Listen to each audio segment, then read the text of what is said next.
Hey everybody, welcome to another episode of the RoadMap podcast. Extra special guest that I'm very excited to chat with today, and you all love her as well. Melonie Salisbury, all the way up from down in Louisiana. That's me. That's you. Welcome to the party. Yes, thank you. Thank you for having me. I'm so super excited to be with you. Yeah, you're very welcome. We're honored to host you and have you here at the office here in Chicagoland. Want to get into your story a little bit. You're a brand new face. I am. We haven't even helped a family yet. Not a one yet. We're trying. We're just getting started. Yeah. We're just getting started. That's on the right. phones for the first day yesterday, so I'm super excited for you. When I first met you, I think me, like everyone else, I was immediately attracted to you and your personality and your life story. So I'm hoping to dig into that a little bit today. Why are you here? What brought you here? What kept you from being here? What's keeping you from being where you want to be? I want to kind of unpack all of that as much as you're willing to, and I'm really excited for the audience to get to hear a little bit about it. So if you don't mind, just start us off by introducing yourself, name, where are you from, and where do you come from? Okay, well, Melonie Salisbury. I am a mother of three amazing boys. Oh, man. Yeah, Cole, Clifford, and Denham, right? Okay. Yep. So my boys' ages from starts at 21 to 11. What man. kind of craziness is that, right? Man. Yeah. So I love being a mom, but I'm from Monroe, Louisiana. Okay. I currently reside in Shreveport, Louisiana. Okay. Of course, we consider Shreveport to be the big city. Okay. Now, I don't know if anyone that doesn't live in Louisiana has ever heard of Shreveport before, because I know I have not. Okay. Everyone's heard of New Orleans. Right. So That's the Shreveport, New Orleans, are they the same? Are they different? What's going on they're totally different. So Okay. southern Louisiana is more of Cajun land. Okay. So the dialect is totally different. Food, everything is different. Okay. But we're in North Louisiana. Got it. So we kind of got a little, southern twang, but not quite Cajun. Got it. Okay. New Orleans is much funner, right? Oh, okay. Yeah. So you go there to party. And then we come on back up to come back to real life, right? Love it. Okay, very cool. Yeah. And then where does Monroe fit in all that? Just kind of in the Monroe middle there? Or? is even farther north. Got it. So, Okay. less Okay. fun. You're the city folk up there. Less fun. Got it. We're not having a lot of fun. Awesome. Walking Okay. the streets with our There you go. copes. That's funny. So, mama three, Mom of three. born and raised in Louisiana That's area. correct. Okay. That's correct. Where did you get started in life? What did school look like? What did college look like? What did growing up man. look like for you? I mean, at this age, you think all that young stuff was like ages ago. But I grew up there. I went to college there in Monroe. And then I married. And then I actually had a tragic time. My husband passed. I was only 26 years old. I had no idea what to do with anything. No and one I would was at that point. right. Yeah, Right. wow. All I knew was my husband would answer all questions. Yeah. And then he wasn't around to answer any more questions. Exactly. So I had a 16-month-old son, and I goodness. was pregnant 8 months with my second boy. So, of course, we were not prepared for my husband to leave this earth, right? He was our breadwinner. And from there, my life changed, right? I was no longer this Southern belle that was catered to by her amazing husband. So I had to be this big, strong, let's get her done. Yeah. And that's what happened. Rather than me, climbing into a cave, I just turned on the jets for Superwoman. Wow. And so I lived my life practically like that thereafter. So I was 26 years old. Yeah. That's and incredible. so life insurance Yeah. became a passion for mine. Yeah. Because we were not prepared financially. Oh, he didn't have any. We did not. We had a very small policy with his job, of course, and we had to wait 6 to 8 months before they would say, oh, okay, he can have it.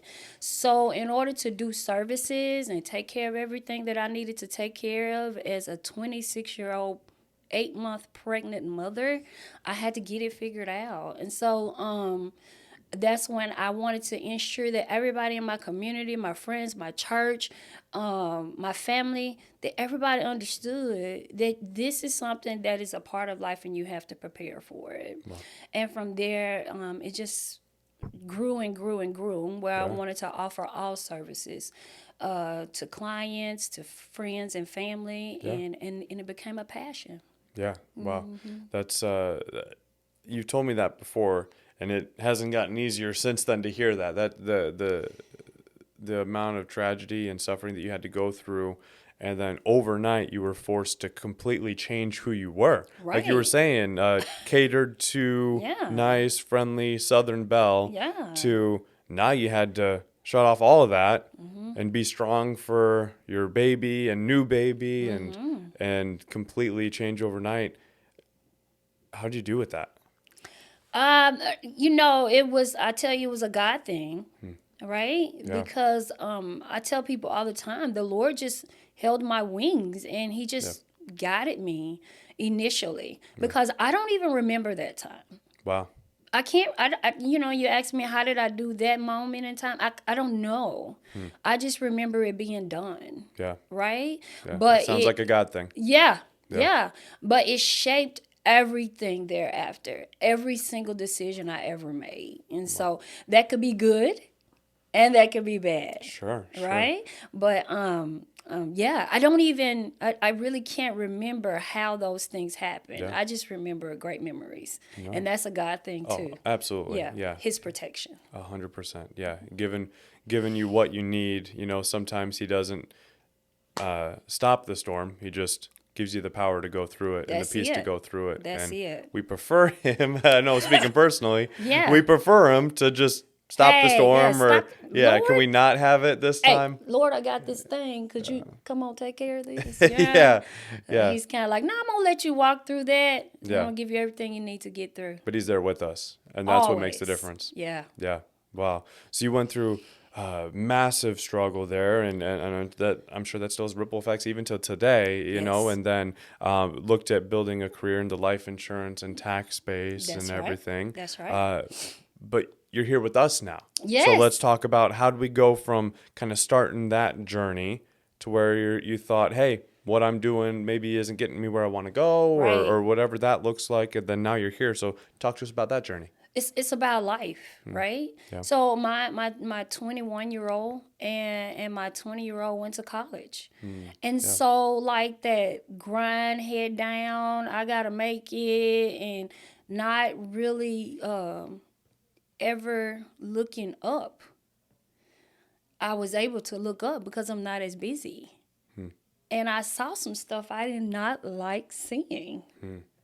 So, Matt, I had to make a choice. You're not where you want to be. And so that was a transitional change in my line of thinking. Wow. Right? So it's not, I no longer want to be in survival mode. I'm ready to move to thriving. Yeah. You're probably speaking to a lot of people there. Sounds like the phrase that I think about a lot that kind of described where I was at when I came here. Sick and tired of being sick and tired. Correct. Is kind of that feeling. But most people stay there. Yeah, that's true. So why aren't you staying there? I'm not staying there because that's not my life. That's not what God chose for me. No, not at all. Not at all. He wants the best for us, and He wants us to be able to pursue that. And that's one of the things I love so much about what we do here. This opportunity that we have is you don't have it forced upon you. No. There's no one holding your hand or kind of micromanaging you through it. It's up to you and what you want to do with it and where you want to go with it. Right. So when we find driven, passionate, full of faith individuals like yourself that want to change their life, all we have to do is introduce you to the system so that way you can utilize it to get where you want to go. And that's a really cool thing that I'm excited that you're here and that you found it. What are some things that you heard or saw about what we're doing that made you think, hey, that's it?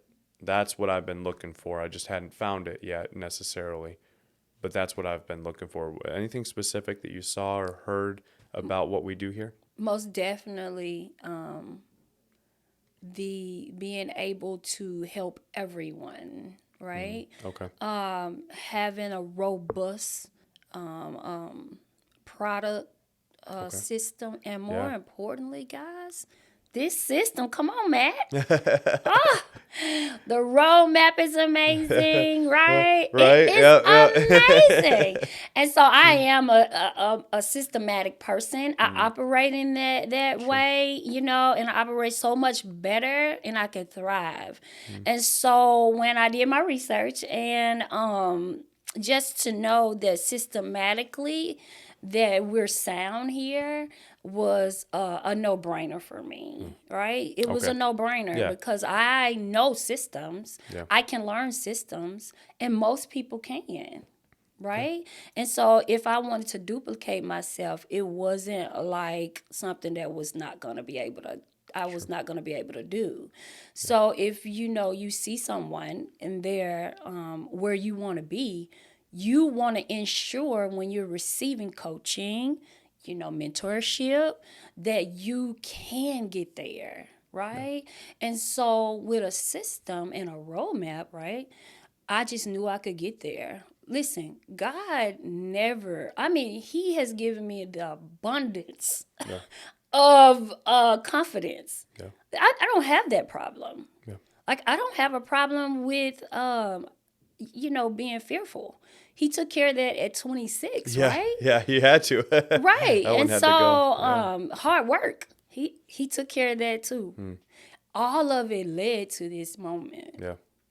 That's awesome. And now And you get to I kind of. just get so emotional, but Right? it is awesome, Yeah. just to be able to have a company, a system that matches you, Yeah. your drive, your confidence, and your way of learning, even, right? And I love having people that are like-minded that surround you as well. That was a gosh. huge blessing for me. Oh, gosh. Here, so many like-minded individuals that care about you and where you want to go versus, hey, you got to hit this number, you got to do this, you got to do that. Right. It's like, no, how can we help you reach your goals? And Right. that's a unique thing that's not out there too much. No, A verse came to my mind when you were talking about the harvest being ready. I feel like that's kind of where you're at. Yeah. Like, so many things have led to this moment. So good. God making you into who He wanted you to be and preparing you for so many things. And it's So like, good. hey, it's there now. This moment. It's ready for you. Yeah. And now you just got to go collect it. That's it. Just Yeah. go pick your stuff up. I Yep. mean, Amazon has dropped it off at your door. And not quite Amazon, but Right. yeah. But your package is ready. Mm-hmm. So I'm excited. That's so true. I love it. Anything that you'd like to share with the audience, kind of like a final shout, anything that you wish you would have done up until this point in your little bit of time just in the onboarding and training process, or maybe something you're glad you did. Either one would be helpful. Right. But we're all about efficiency here and Right. helping others with things that we messed up. So is there anything that you messed up or are glad you did so far, even just in the getting started phase, that you'd like to share? Listen, Matt, when we talked for the very first time, you were clear, you have to make a decision on what you want to do. How strong is your faith? Yeah. And I guess the mistake I feel like I made was not being all in Yeah. at moment one, Yeah. right? To, make a decision at moment one, because you will be able to receive all that you need at one time. And so when it's time to jump into systems, everything is there, right? So I think if there was one thing I could do differently, just, these past, few weeks, was to be all in on day one, so that, my packages could be ready. Yeah. That makes a lot of sense. Yeah. And I Yeah. feel like people have heard things like that before in different areas, right? Don't be hesitant. Don't be skeptical. Right. Jump all in. Right. So I'm curious for you, because it's different for everyone. Yeah. What kept you from going all in at the first that is now not there anymore? Have you thought about that? Yeah, well, I don't know if I could have received that if I didn't come here. Okay, physically getting Physically around. here. And Got it's it. like Okay. what you said, it's different for Yeah. everyone. Yeah, and it was right? so easy for you to get here all the way from Shreveport, right? It was so easy. Yeah, like major easy, okay, with a little bit of airport and, Yeah. you You didn't want to get here. I didn't want to get here. Okay, I have an 11-year-old at home, and Yeah. we have a whole life there. Of course. That's not easy. and so many things. But to make the sacrifice, I was listening to a podcast this morning, just now, right before I came in, and entrepreneurship is a constant sacrifice, and that thing hit home Yeah. so big. Yeah. Yeah. And the more you sacrifice, the more you get in rewards and in that harvest, right? The more work you put in, Correct. it all comes back. Correct. But I feel like there's a point where you have to sacrifice so much before you see anything. It's not like, hey, you sacrifice a little, you get a little. Right. I feel like there's some point, I don't know how to put that in words. I wish I had some nice collegiate phrase to give. But What about, you know what I mean? the bigger the sacrifice, the bigger the reward? Right. I mean, it's yeah. simple. Yeah. If you give little, you get little. Yeah. If you give big, you get big. What I'm scared about in this business, though, is that if you give little, I don't think you get anything. Well, and that's a chance that you take. Yeah. That's a chance that you take. And you don't want that. No. You don't want that. You don't want that out of your life. That's not what God told you. Right. Right? I mean, God told me vividly, you will be successful. Yeah. You will speak to millions. That's awesome. Vividly to me. Yeah. You know what God told you. Yeah. Yeah. It's once you know who God truly is and how he speaks to you, he has a way of doing it. Most definitely. And then, I don't know if you've been like this, but for me and the journey that I've been on is I'll try to rationalize that it wasn't God. Have you ever tried to do that? Oh, my like, goodness. oh, no. Every day. That's just my crazy imagination. Every day. Or, like, no, that was my 30s. Okay? That's not the Lord. Yeah. You know what I'm saying? But in my 40s, because you're going to always have something because we got to see the world every day, 24 hours. Yeah. But if you don't spend time with the Lord and see him more, right, then you can get yourself mixed up. So my 40s, it was, God, you really want me to do it like that? You know what I'm saying? Just let me know. I know you're not saying it right now. Just later on, whenever you get a chance. Just let me know if you want to do it like that. But in my 30s, that's what I did. Yeah. It was just like, oh, that's not the Lord. That can't be right, right? Yeah. So, yeah. And it's not like he's mad at us when we do that. It's just he's got all these blessings for us that we're not able to capitalize and He can't claim. deliver. He can't drop them off. Yeah. We too cluttered. It's too much stuff up there. You know what I'm saying? Yeah. When you finish, let me know. And he going to drop me off. You know what I'm saying? FFL, I'm going to drop you off. You ready now? Yeah. Right? Absolutely. Let's go. I think that growing up, I would, we hear about like the judgment seat, or right, what's it going to be like when we get to heaven? And somehow I think I came up with the idea that God's going to look at all the things we did wrong throughout our life and judge us for it. Yeah. But I don't think if you've chosen him, I don't think that's how it's going to go not like necessarily. that. I think it's going to so be either. maybe more like, hey, look at all the things that I had for you Yeah. that you got in the way of Yeah. and you didn't let me give you. I think that's probably more of what it'll be than the opposite. Yeah. And we all need to understand it and look at our Lord that way because he's not against us. Right. He doesn't want to punish us. Right. We're his kids. Right. I don't even have kids, and I get that that's not how you're going to treat your kids. You don't ever want to. I mean, I spank those boys, and I cry so hard. I just go in my room, and I just cry. Do you understand? But I get with them. Okay, let's be clear. But you don't want to. You don't want to do it. And the Lord just wants us to live abundant life. Yeah. You know? Absolutely. Yeah, and I love that this business, I'm sure there's plenty of other vehicles and ways that God can use to bless people. I'm very convinced that this is one of those ways, because I've seen that personally, and I've been able to see that for so many people. I love sharing that with people that are ready for it. So appreciate you hopping on, sharing your story. We weren't sobbing in the corner. We avoided it. We avoided it. Just a smidgen, you know what I'm saying? Mascara is still there. It's pretty good. Yep, we're not running at all. So no, you did good, and I'm excited for people to get to see you on the leaderboard and get to see you speaking to people. And the beautiful part about this business is you're not going to be perfect. No one has been in this business. Just go mess everything up and then share with others what you did and how you made it through, and that'll be everything that you need it to be. Thank you so much. I appreciate it. Thanks for hopping on, Melonie. It's great having you here. Appreciate you hopping on with us today. All right. Thank you, man.